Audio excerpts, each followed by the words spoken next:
Friends, welcome to my channel. இன்றைக்கி நம்ம பார்க்க போகிறது தட்டு பணியாரம் தான் எப்படி செய்யலான்றது பார்க்க போகிறோம். அதுக்கு நான் வந்து வெல்லமும் நாட்டு சர்க்கரையும் எடுத்திருக்கேன்.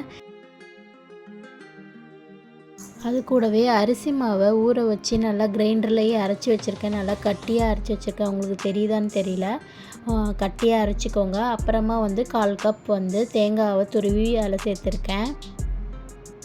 ஸோ இந்த அளவுக்கு நம்ம மழமழன்னு அரைச்சி வச்சுக்கோங்க.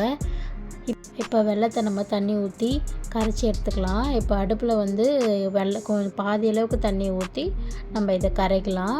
ரொம்ப கெட்டியாக ஆகணும்னா அவசியம் இல்லை, கொஞ்சமாக தண்ணியாகவே இருக்கணும். ஏன்னா நம்ம வடிகட்டு தானே போகிறோம், அதனால் நான் கொஞ்சம் தண்ணி ஆனோடனே ஆஃப் பண்ணிடுறேன். இப்போ வந்து இதை வந்து நான் இது கூட ஆட் பண்ணிக்கிறேன். நட்ஸ் போட்ட வீடியோ மிஸ் ஆகிடுச்சு. என்னென்ன போட்டேன்னா வேர்க்கடலை, முந்திரி பயிறு, கொஞ்சமாக ஒரு 4 பீஸ் ஏலக்காய் தட்டி போட்டிருக்கேன். டேஸ்ட்டுக்கு பாதாமும் போட்டிருக்கேன். இவ்வளோதான். இந்த போட்ட வீடியோ மிஸ் ஆகிடுச்சு. இதெல்லாம் போட்டுக்கோங்க. போட்டுட்டு நல்லா மிக்ஸ் பண்ணிவிடுங்க. நம்ம இப்போ வெள்ளை கரைச்சி ஊற்றினதால இப்போ வந்து தண்ணியாக ஆகிடும். நம்ம தண்ணி ஆட் பண்ண வேண்டிய அவசியம் இல்லை. நம்ம வெள்ளை கரைச்சி ஊற்றும் போதே அது நல்லா லிக்விடாக ஆகிடும். இப்போ இது நல்லா ஃபுல்லாக மிக்ஸ் பண்ணிக்கோங்க, கட்டி இல்லாமல்.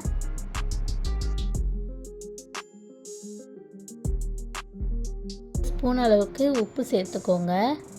உப்பு போட்டால் தான் நல்லாயிருக்கும்.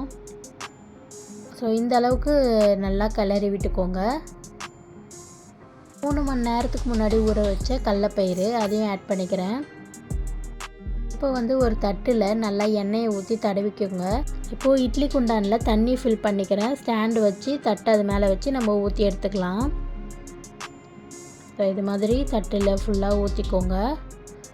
இது ஒரு 20 நிமிஷம் வேக விடுங்க. 20 நிமிஷம் நல்லா வேக விட்டுருங்க. இதை மூடி போட்டு அவ்வளோதான். இது அப்படியே இன்னொரு பிளேட்டுக்கு மாற்றிக்கோங்க. இப்போது தட்டு பணியாரம் ரெடி ஆகிடுச்சு. குழந்தைங்க பெரியவங்க எல்லாமே நம்ம ரொம்ப டேஸ்ட்டாக விரும்பி சாப்பிடுவாங்க. நீங்களும் உங்கள் வீட்டில் செஞ்சு பார்த்துட்டு எல்லாேருக்கும் கொடுங்க.